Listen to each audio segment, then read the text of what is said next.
What's up, everybody? This is Jose from Sun Life. Hey, Kater. Welcome to Naples, Florida. Today we're going to be driving through one of the richest communities in the United States.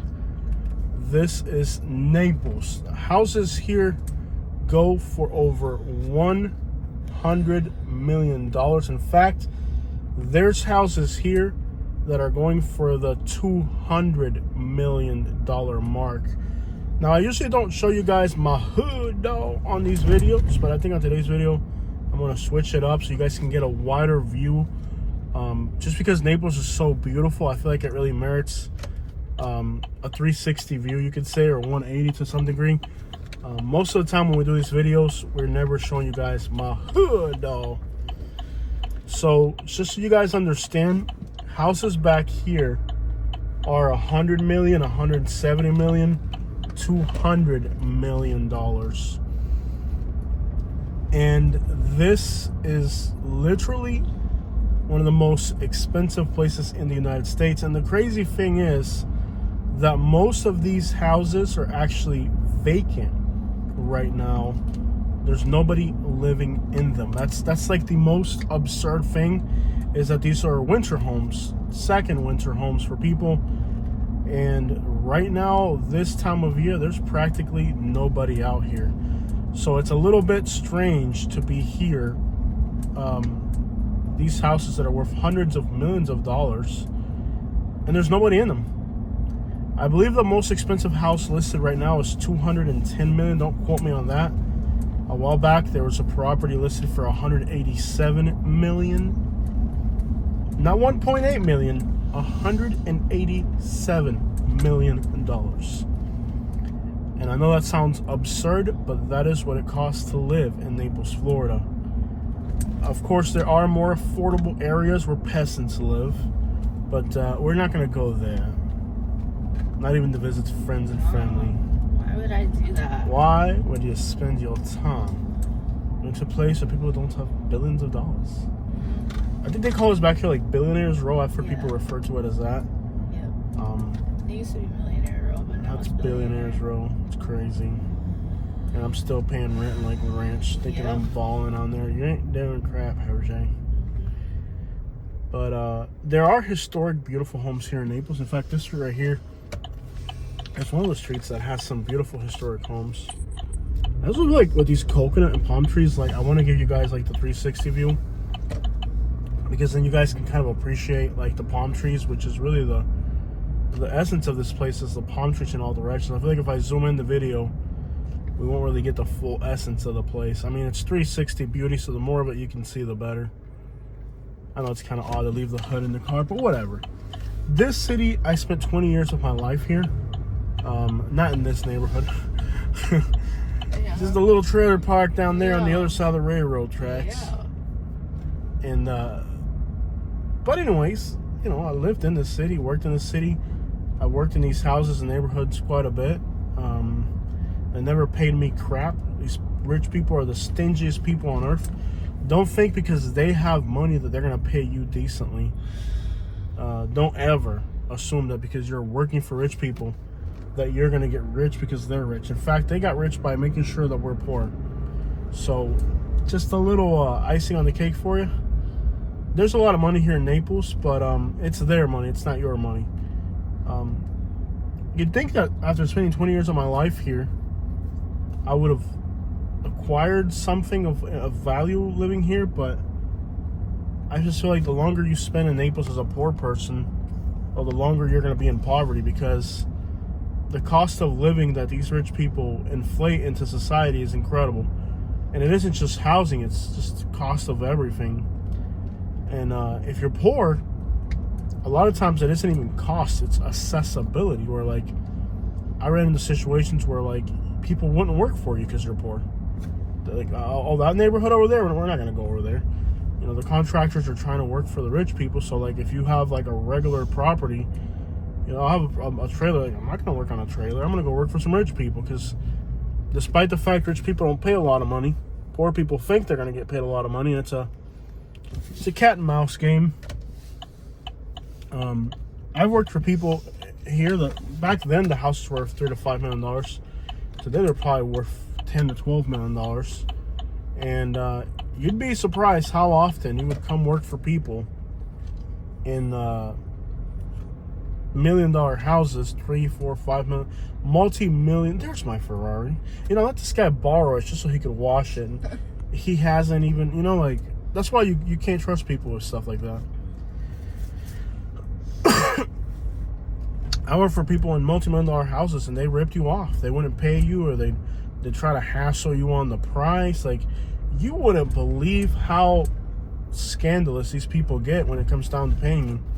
I even had people that ran off on the plug twice, man. They never paid me for the job. And that's kind of a thing here. People will use your labor and then not pay you.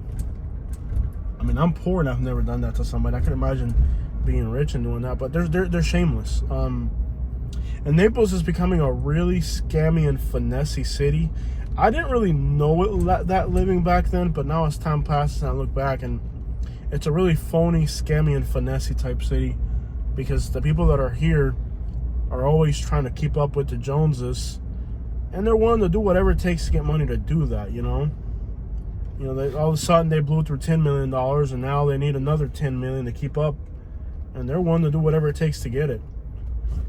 The things that you hear in the news here in Naples when it comes to like scamming and finesse and fraud, it's unreal. I mean, you hear stories of people getting defrauded of 100,000, $1 million. Like, these aren't rare. This is like Naples news every other week. Like, the crazy thing, these are not rare events. This is like every week in Naples, somebody's getting arrested for some crazy bank fraud. A lot of these people got their money. There's not too many legal ways to get this rich, is basically what I'm trying to say. I'm not saying that there aren't honest people here in Naples. I've met them. There's great honest people here. There's my Bentley. What's up, man? See this guy right here. You can trust that guy. I asked him to wash the Bentley and bring it right back. He took it down to East Naples, got it washed, and he's bringing it back to my house. So guys like that, there's a blue Ferrari, man. That's my neighbor's blue Ferrari. I love the Bentley, dog. I've never seen that, but it must be an out-of-towner. Anyways, living here, you'll see it all, because people are willing to do it all to try to live a lifestyle that they can't afford. And that in itself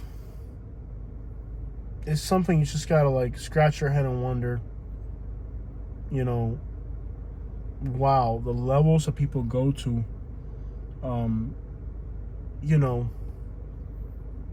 People here are willing to do anything. Like, it's a very morals out the window place when it comes to getting money. I saw it so many times. I couldn't imagine the notion of living in a mansion and ripping off somebody that's just like a working class person, not paying a construction worker so that I can live. But again, there are not too many ways to get this kind of money. There's people that inherited it from their grandparents, and maybe they had a bunch of slaves or something back in the day and they earned it, honestly or something. But, if they inherited, it didn't matter how their grandparents inherited. If they inherited, they didn't do whatever it took to get it. There's a lot of people that inherit it. Those people, it's theirs. It's what life gave them. But don't think that there aren't people out here, who, there's a lot of crazy stories. Like, there's a story of a woman that was Venezuelan. Now, I don't know if they're saying truth to this story or not. I always heard it from different people in Naples. A Venezuelan lady who married a white guy, and she inherited a house in Port Royal, where we were earlier. That's the tip of Naples. This stupid mosquito got in here. And even though she inherited it, it was her house. Like, the people in Port Royal threw a fit after the guy died because they didn't want her to live in Port Royal. It was her house, her money, she inherited it. And, supposedly the story, I don't know if it's true or not, but the story goes that the guy threw this massive fit because, we can't let this Venezuelan lady, and the whole community got on board, and they were really upset that this lady, who rightfully owned it, it was her property, but they didn't want it to be her property. Like, it was hers, but they didn't want it to be hers. They wanted it to be somebody else. And I don't know, you just hear stories like that. And I don't know if that story is true or not. If you live in Naples, you can confirm it to me or not. But I always heard that one. And I'm sure there's all types of stories out here. There's stories of people making people disappear because they're, What, are you okay, Katie? Yeah. What's wrong? Nothing. You seem like you have a really bad vibe. Are you okay? No. You seem like you're having a heart attack or something. What's wrong? No, it's just the sun's bright and it's bothering me. You have a really bad vibe. What's going on with you? Nothing. Just the sun got really bright and you have a really bugged my eyes. pessimistic vibe. Is something okay? I'm fine. You sure? Yeah. Because you have like this negative black cloud following you around right now. Between you and the stupid mosquito, I've lost my patience in this town. I was sorry. But yeah, and then during this time of year, Naples is a ghost town. I mean, this city's empty. There's a few cars in downtown and stuff, but this are the people that live here full time. And other than that, most people here, like people don't understand about Naples is, oh, that's a $200 million house, but ain't nobody living up in that house. That's for like, if you want to get married in Naples, you can throw your kid's wedding at my house in Naples. It's a thing that rich people use to kiss up to other rich people. Because don't think rich people don't kiss up to rich people. A lot of people forget that rich people will kiss up to rich people more than poor people will. That's the other weird thing about Naples. It's like, don't think because somebody has a $200 million house that they don't kiss up to other rich people. They do. That's why they have that $200 million house. Because they don't live in these houses. This is just, if you're going to be down in Naples, you can stay at my $200 million house, Walk the dog while you're down there. He's been trapped in a closet for months. Our Mexican gardener, Diego from Guatemala. So messed up. Our Mexican gardener, Diego from Guatemala, has been watering and neutering him for months now. There's a Bentley dealership here. They have a few Rolls Royces. Bentley, Jaguar, Land Rover. Aston Martin. That's the Maserati. dealership Grandpa called and tried to order Yeah. free. Yeah, Katie's grandpa was definitely in that upper crust of Naples. Yeah. They literally told him, sir, you would have to come in for this. We're not going to drive them to the house. That was like a month before he died. Yep. Yeah, Katie's grandpa, a month before he died, called that dealership and ordered 4 Jaguars for everybody in the family. They're like, sir, you would actually have to come in here. Yeah. I think it was like his subconscious telling him that all his grandkids were going to blow the money like crazy. Like, it was just his subconscious, like, yeah, my grandkids are not going to be responsible with this inheritance. He literally couldn't walk anymore, and he's calling the Jaguar dealership. No, and by the way, like the he's golf shop and ordering golf clubs. I'm like, okay, who is but this one for? one night I was home with him. Yeah. And he called the Jaguar dealership, and they know him because he's bought cars there before. Oh, yeah. Like, they knew who he was, and then they're like, Mr. Riley, but you don't want to come in and just give me 4 brand new Jags off the lot. They're like, okay, yeah. You pick them out for me, Larry. Like, you know what I like. You don't want to come in here and look at them? It's like, you got my card on file. Just give me 4 Jaguars. It's kind of like me calling a pizza place. By the way, call pizza. Let's call Leone's Pizza and get me a pizza. These people rich people. You're alone in that one. Well, you're the one. I'm driving. You got to do it. I'll hang up here in a minute, guys. But, no, like, rich people. Yeah, hold on. Well, let me finish the video. But, rich people, like, dude, like, I could order a pizza from Leone's that's $13. And, a rich person could order a Jaguar, and that Jaguar will be less of their net worth than me ordering a pizza. It's like, what people don't understand about Naples money is like, I'll order a pizza and go pick it up. That's the equivalent of a rich person ordering a Bentley. Like, just bring me a Bentley. You care what color? Just bring me a Bentley. I don't know, a pepperoni Bentley, a pepperoni colored Bentley. Check it out, y'all. From Naples, Florida, one of the richest cities in the whole dang world. And before I end today's video, a reminder to all the rich people in Naples that if your kids suck and your grandkids suck, don't leave them their inheritance. Leave it to me. My email is listed on the channel's main page. I will gladly take your inheritance. So if you hate your kids and grandkids and don't want them to inherit your money, give me and Katie a call. We'll set it all up and we'll take your inheritance when you die. Thank you so much.